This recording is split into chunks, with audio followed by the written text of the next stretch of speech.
O que você faria se descobrisse que toda a história que te ensinaram na escola é uma mentira protegida pelo sistema? No fundo do Mar Vermelho, onde o Golfo de Aqaba mergulha em um abismo de 2.000 metros, algo impossível foi encontrado. Os restos de um exército inteiro de elite, rodas de carruagens, esqueletos humanos e cavalos petrificados em coral, exatamente onde a Bíblia diz que o mar se abriu. Mas aqui está o que vai te deixar furioso. Por que os grandes museus do mundo e os egiptólogos mais famosos estão em completo silêncio sobre isso? Antes de eu te mostrar a prova de 10 milhões de dólares que está sendo apagada agora mesmo, eu quero te fazer uma pergunta e eu quero honestidade. Você acredita que a ciência oficial esconde descobertas bíblicas para não perder o controle sobre a história? Ou você acha que tudo isso não passa de uma grande farsa religiosa? Comenta aqui embaixo agora. Sistema, se você acha que escondem a verdade, ou farsa, se você é cético. Eu vou ler os melhores comentários. Fica comigo até o final, porque o que foi filmado por drones subaquáticos em 2024 vai mudar a forma como você enxerga o mundo. O exército do faraó não desapareceu. Ele apenas estava esperando para ser encontrado. O segredo de 10 milhões de dólares. No final de 2024, uma pequena equipe altamente secreta de mergulhadores, engenheiros e arqueólogos subaquáticos lançou uma expedição privada. Este não foi um projeto financiado por uma universidade que você lê em um jornal chato. Foi uma operação silenciosa e secreta financiada por apoiadores privados no valor de mais de 10 milhões de dólares. Eles estavam equipados com tecnologia que a maioria das equipes arqueológicas só pode sonhar. Sonar de varredura lateral avançado, veículos operados remotamente, ROVs, de nível militar, com câmeras 4K de alta definição e magnetômetros hipersensíveis. Eles não estavam apenas procurando por potes velhos ou uma âncora perdida. Eles estavam procurando por algo específico, algo que a ciência convencional insistia que não existia. Eles estavam procurando pelo exército perdido do faraó. Por décadas, rumores e relatos amadores apontaram para um local muito específico no Golfo de Aqaba, no Mar Vermelho. As histórias, muitas vezes descartadas como fantasia, falavam de rodas de carruagem incrustadas de coral, ossos espalhados e os restos físicos do exército egípcio do Êxodo bíblico. Por tanto tempo quanto esses relatos existiram, a egiptologia e a arqueologia convencional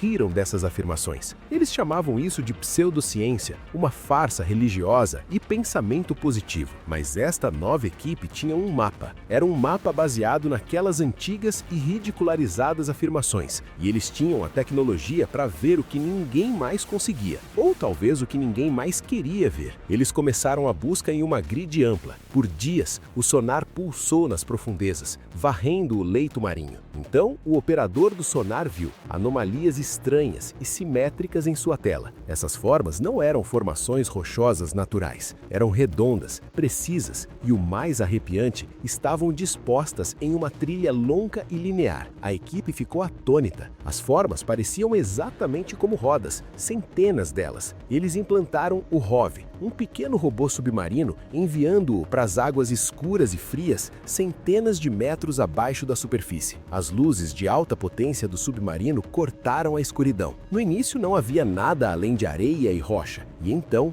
de repente, lá estava, emergindo da areia, uma forma perfeitamente redonda, completamente coberta de coral. Era sem dúvida uma roda, uma antiga roda de carruagem com raios. Enquanto o ROV deslizava para frente, seu braço robótico afastando o lodo, outra apareceu, e mais outra. Era um campo de detritos, um campo massivo. O local se estendia por quase 1,5 km. Era isso. A equipe sabia que eles mesmos precisavam descer. Isso era muito grande para apenas observar através de uma câmera. Mergulhadores de elite de águas profundas, muitos deles ex-militares, prepararam-se para um mergulho difícil e perigoso. À medida que desciam para o silêncio profundo, a escala absoluta do cataclismo tornou-se terrivelmente clara. Este não era um único naufrágio. Esta era uma catástrofe militar, congelada no tempo. O fundo do mar era uma zona de guerra. estava repleto de restos de um exército em fuga, ou talvez em carga. Eles viram rodas com 4 raios, 6 raios e até mesmo 8 raios. Esse detalhe é um fator de impacto enorme. Por quê? Porque esses designs específicos correspondem perfeitamente aos tipos diferentes de carruagem usados pelo exército egípcio durante o período do Novo Reino. As rodas de 4 raios eram mais antigas, mas as de 6 e 8 raios eram os novos designs estáveis e de alta tecnologia usados por guerreiros de elite e pelo próprio faraó. Encontrá-las todas misturadas era um retrato de todo o corpo de carruagem egípcio. Mas não eram apenas rodas. Eles encontraram fragmentos de metal torcidos que pareciam eixos. Encontraram o que pareciam ser os restos retangulares emaranhados das próprias cabines das carruagens. Agora apenas pilhas de bronze corroído e madeira petrificada fundidas ao fundo do mar por séculos de crescimento implacável de coral. O que a maioria das pessoas não percebe é que os mergulhadores relataram uma sensação avassaladora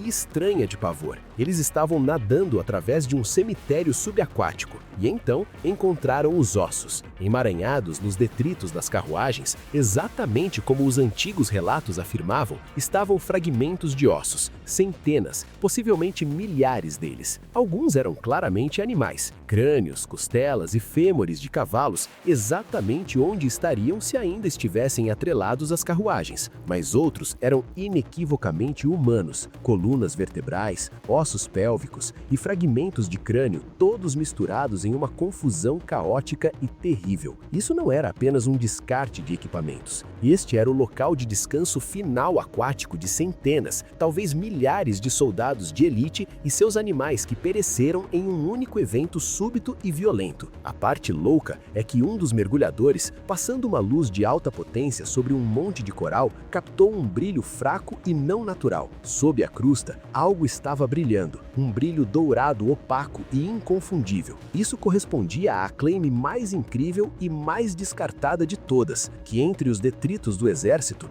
havia uma única roda de carruagem banhada a ouro, talvez pertencente a um general de alto rango ou até mesmo ao faraó. Eles não podiam tocá-la. O coral havia travado no lugar. Tentar removê-la seria destruí-la. A equipe documentou tudo. Eles tiraram milhares de fotos em alta resolução e horas de vídeo em HD. Eles sabiam que o que haviam encontrado enviaria ondas de choque pelo mundo. Eles haviam encontrado evidências físicas e tangíveis que pareciam suportar uma das histórias mais antigas e fundamentais da história humana. Mas aqui está o problema. Esta descoberta, por mais monumental que fosse, também abriu uma enorme caixa de Pandora. Ela desafiou tudo o que a egiptologia convencional ensinou nos últimos 100 anos. E é por isso que, quando as descobertas iniciais foram silenciosamente chegadas a certos acadêmicos e instituições, a reação não foi de empolgação, foi silêncio. Um silêncio frio, duro e congelado. Mas a descoberta foi apenas a primeira peça. A localização foi a segunda.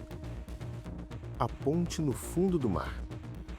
Por que este local exato? O que há de tão especial neste trecho aleatório do Golfo de Áqaba? Bem, sobre isso, é aqui que a história fica ainda mais incrível. A localização do mergulho não foi aleatória, foi escolhida porque é uma das características subaquáticas mais únicas e bizarras de todo o planeta. O Golfo de Áqaba, que separa a Península do Sinai da atual Arábia Saudita, é conhecido por ser extremamente profundo. Estamos falando de um enorme cânion subaquático que, na maioria dos lugares, mergulha a 1.500 ou até 1.800 metros. Isso é mais de 1,5 km direto para baixo. É uma trincheira massiva e intransponível. Tentar cruzá-lo com um exército de carruagens ou mesmo a pé seria completamente impossível. É um penhasco íngreme de água escura, exceto por um lugar muito específico. Exatamente onde os mergulhadores encontraram o exército, há uma enorme ponte de terra plana que atravessa todo o golfo. É um planalto subaquático que se estende por quase 16 quilômetros da costa de uma enorme praia chamada Nueiba até a costa da Arábia Saudita. E veja só, de cada lado desta ponte, o leito marinho mergulha dramaticamente naqueles abismos de 1.500 ou até 1.800 metros. Mas a ponte em si é relativamente rasa. Agora, rasa é um termo relativo. Ainda tem cerca de 270 metros de profundidade em seu ponto mais profundo, mas comparado aos cânions de 1,5 km de profundidade em ambos os lados, é um caminho elevado. Os mapas de sonar mostram isso claramente. Uma estrada subaquática distinta e massiva de 16 quilômetros de comprimento e vários quilômetros de largura. Este caminho subaquático é o único lugar em toda a extensão de 16 quilômetros do Golfo de Aqaba que um grupo antigo de pessoas poderia ter tentado cruzar. O que a maioria das pessoas não percebe é que esta característica geográfica é uma correspondência perfeita de 1 para 1 com a história antiga. O relato bíblico descreve os israelitas em fuga sendo encurralados contra o mar, com montanhas de cada lado e o exército do faraó se aproximando. A localização na praia de Nueiba é um ajuste perfeito. É uma praia enorme e extensa, mas é completamente cercada em ambos os lados por montanhas íngremes e intransponíveis. A única entrada é pelo oeste e a única saída é para frente no mar. E bem ali, naquele ponto exato, está a ponte subaquática. Esta geografia é um fator de impacto enorme, porque é um detalhe que os escritores antigos não poderiam saber. Você não pode vê-la da superfície, você só pode encontrá-la com sonar avançado. No entanto, a história que eles contaram aponta diretamente para esta localização única. A própria geografia atua como uma peça de evidência massiva e silenciosa, sugerindo que algo histórico e catastrófico aconteceu bem aqui. Um corredor também pode ser uma armadilha. A distribuição linear dos artefatos, a trilha de 1,5 km de rodas e ossos, segue o caminho desta ponte submersa. Parece exatamente como um grupo que foi pego no meio da passagem. Esta localização também explica por que os artefatos ainda estão lá. A profundidade de 270 metros os protegeu de tempestas, âncoras de navios e saqueadores por milênios. E as correntes únicas criadas pelos cânions profundos em ambos os lados prenderam lodo e sedimento no planalto. Este sedimento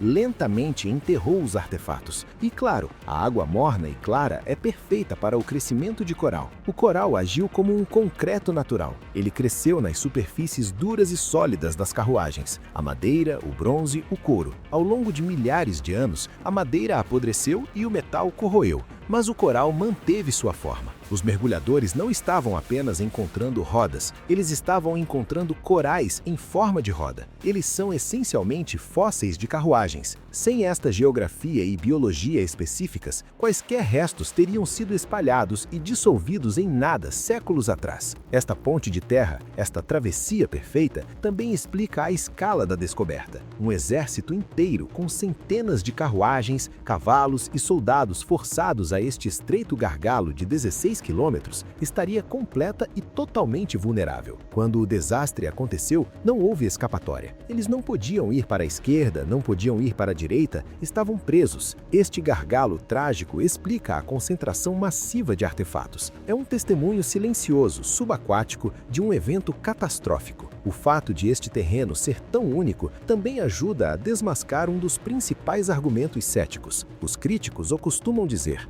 é apenas um naufrágio aleatório. Mas eis aqui o ponto. Isso não é um naufrágio. São centenas de carruagens militares, todas do mesmo período, todas encontradas em um caminho linear na única travessia terrestre plausível em todo o Golfo. Isso não é uma coincidência. Isso é uma cena. Este caminho único não foi encontrado por acaso. Um homem afirmou que ele estava lá todo o tempo.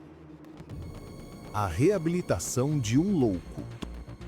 Toda essa história incrível, a expedição secreta, os mapas de sonar, os egiptólogos paraisados, tudo remonta a um homem. Um homem que não era professor, nem um arqueólogo famoso e não fazia parte da elite acadêmica. Seu nome era Ron Wyatt e, por décadas, o mundo inteiro pensou que ele era um completo maluco. Então, aqui está a história de Ron Wyatt. Ele era um enfermeiro anestesista do Tennessee. Ele também era um aventureiro bíblico apaixonado, profundamente religioso e autodidata. Movido por uma crença literal e inabalável de que as histórias da Bíblia eram história física e localizável, ele passou a vida e gastou seu próprio dinheiro tentando encontrar a prova física. Ele era a definição de um amador, um estranho. e isso é dizer o mínimo. Na década de 1970, Ron Wyatt ficou obcecado em encontrar a verdadeira travessia do Mar Vermelho. Ele descartou as teorias tradicionais do Mar de Juncos, pequenos lagos pantanosos no norte do Egito. Ele seguiu as pistas bíblicas, que acreditava apontarem para um corpo de água massivo, profundo o suficiente para afogar um exército. Sua busca o levou ao Golfo de Aqaba e, especificamente, à praia de Nueiba, cercada de montanhas. Ele raciocinou com lógica simples que se este era o local onde os israelitas estavam presos, então este deveria ser o local onde o mar se abriu. E se isso fosse verdade, então os restos do exército do faraó deveriam estar no fundo do golfo, bem naquela ponte de terra subaquática. Então, em 1978, armado com equipamento de mergulho básico, um pequeno barco e muita fé, ele fez algo que ninguém mais se deu ao trabalho de fazer. Ele mergulhou. O que ele afirmou ter encontrado foi exatamente o que a expedição de 10 milhões de dólares acaba de verificar. Ele relatou ter visto rodas de carruagem incrustadas de coral. Ele até afirmou ter recuperado um cubo de uma delas. Ele tirou fotos subaquáticas borradas e granuladas, que eram fáceis de descartar como corais com formas interessantes. Mas ele não parou por aí. Em mergulhos posteriores, afirmou ter encontrado mais. Relatou ter encontrado ossos humanos e de cavalos, todos misturados com as partes das carruagens. E fez sua afirmação mais explosiva de todas. Disse ter encontrado e filmado a lendária roda de carruagem dourada brilhando fracamente sob o coral. Quando Ron Wyatt apresentou suas descobertas, o mundo acadêmico não apenas o ignorou, ele o atacou. Ele foi rotulado como uma fraude, um vendedor de pseudociência e um fanático religioso que estava apenas vendo o que queria ver. Egiptólogos e arqueólogos ficaram paralisados em um estado de descarte completo e total. E veja só, as outras afirmações de Wyatt o tornaram um alvo ainda maior. Ele também afirmou ter encontrado a Arca de Noé, a verdadeira localização do Monte Sinai, na Arábia Saudita, bem em frente a Nueiba, as cinzas da Novilha Vermelha e até, de forma mais fantástica, a Arca da Aliança, escondida em uma caverna sob Jerusalém. Para a comunidade científica convencional, isso não era pesquisa, era uma caça a tesouro movida por fantasia. Suas afirmações sobre o Mar Vermelho foram descartadas junto com tudo o resto. Por mais de 40 anos, o local foi rejeitado como um mito, uma conspiração e nada além de coral e pensamento positivo. Mas aqui está o detalhe. Ron Wyatt faleceu em 1999, com suas afirmações ainda sendo quase universalmente ridicularizadas. Mas ele deixou sua pesquisa, deixou seus mapas, deixou as coordenadas exatas da ponte de terra subaquática e do campo de detritos que havia encontrado. A expedição secreta de alta tecnologia em 2024, eles não estavam mergulhando às cegas, estavam seguindo o mapa de Ron Wyatt e seu sonar de 10 milhões de dólares e câmeras em alta definição estavam verificando, uma a uma, as afirmações impossíveis que o enfermeiro do Tennessee vinha fazendo o tempo todo. O sonar confirmou a ponte. Os ROVs confirmaram as rodas de 4, 6 e 8 raios, exatamente como ele disse. Os mergulhadores confirmaram os ossos e até viram o brilho de ouro que Wyatt havia relatado. Este é o corne da controvérsia. Os especialistas que descartaram Wyatt por décadas agora enfrentam dados de alta tecnologia que provam que ele estava, no mínimo, certo sobre a existência de um campo de detritos aquático antigo e massivo. A descoberta está forçando uma reavaliação de um homem que todos concordavam ser um tolo e está forçando uma reavaliação aterrorizante de como este evento impossível poderia ter acontecido, porque o como é onde as teorias ficam realmente selvagens. Perseguindo uma super-arma roubada. Esta é a grande questão. Se há um exército no fundo do mar, como ele foi parar lá? A história antiga diz que o mar se abriu, os israelitas atravessaram em terra seca e as águas então desabaram sobre o exército egípcio que os perseguia. A ciência convencional diz que isso é impossível, mas a evidência está lá. Então, o que realmente aconteceu no Golfo de Aqaba? É aqui que as teorias ficam selvagens. Esta é uma teoria importante. E se o milagre fosse, na verdade, um desastre natural perfeitamente cronometrado? Cerca de 3.500 anos atrás, um vulcão massivo na ilha grega de Santorini, então chamada de Thera, explodiu. Esta foi uma das maiores erupções vulcânicas da história humana. Foi um evento que alterou o planeta. Esta mega erupção, a centenas de quilômetros de distância, teria criado um tsunami massivo que irradiou pelo Mediterrâneo. Mas o que a maioria das pessoas não percebe é que os tsunamis têm uma assinatura famosa e aterrorizante: o recuo. Antes da onda gigante atingir, o mar recua. A água é puxada de volta súbita e dramaticamente, muitas vezes por quilômetros, expondo o leito marinho. Para uma pessoa antiga que nunca tinha visto isso, pareceria um milagre, o mar literalmente se abrindo. Então, esta é a teoria. Os israelitas estão presos em Nueiba. A erupção de Thera causa um recuo das águas no Mar Vermelho. A água recua, expondo a ponte de terra de 16 quilômetros. É um milagre. Eles atravessam correndo. O exército egípcio, vendo o caminho, avança atrás deles no leito marinho lamacento e exposto. Mas aqui está o problema. O recuo é apenas a primeira parte. A segunda parte é a onda retornando. Exatamente quando o exército egípcio, com suas pesadas carruagens, atinge o meio do golfo, o tsunami atinge. Uma parede de água com centenas de metros de altura ruge de volta para o golfo, aniquilando todo o exército em um instante. É uma explicação científica que se encaixa na história quase perfeitamente. O tempo, a abertura e o colapso das paredes de água. Esta teoria é ainda mais selvagem e se conecta diretamente a Ron Wyatt. Lembra como Wyatt afirmou ter encontrado tanto as rodas das carruagens quanto a Arca da Aliança? E se essas duas descobertas estivessem ligadas? E se os israelitas não estivessem apenas fugindo com suas famílias? E se eles tivessem acabado de roubar o segredo mais poderoso do Egito? Muitas teorias não convencionais propõem que a Arca da Aliança não era apenas uma caixa religiosa. Dizem que era uma peça de tecnologia avançada e perdida, um capacitor elétrico massivo, uma fonte de energia ou até mesmo uma arma. Então, esta é a nova história. Os israelitas, liderados por Moisés, que foi criado na corte do faraó e tinha acesso aos seus segredos, roubam este dispositivo poderoso. O faraó fica furioso. Ele não está apenas perseguindo para recuperar seus escravos. Ele está perseguindo para recuperar sua super-arma. Os israelitas estão presos no mar. O exército egípcio se aproxima, então Moisés usa o dispositivo. A Arca da Aliança libera uma força desconhecida, talvez um campo de gravidade localizado, talvez um pulso de energia massivo que empurra a água para os lados, criando o caminho seco. Definitivamente aqui há um exército egípcio no fundo do mar. Mas o como isso aconteceu ainda é uma grande questão. Há quem acredita em um dia nublado sobre Thera, enquanto outros apontam para a Arca da Aliança, a super-arma perdida do Egito. E há quem insiste que é uma grande fraude. Mas independente de qual teoria você acredita, uma coisa é certa: aquele golfo esconde uma história que poderia reescrever tudo o que sabemos. E como vimos hoje, alguns dizem que essa história está sendo removida da frente dos nossos olhos para que a verdade nunca seja divulgada. O que você acha que realmente aconteceu naquele dia? Foi um milagre? Uma erupção? Uma super-arma? Ou será que tudo isso não passa de uma fraude? Deixe sua opinião nos comentários e entre no debate das teorias. Mas uma coisa é certa: o assunto está longe de terminar. A evidência continua a aparecer. E se ela for removida, a perseguição pela verdade só vai ficar mais intensa.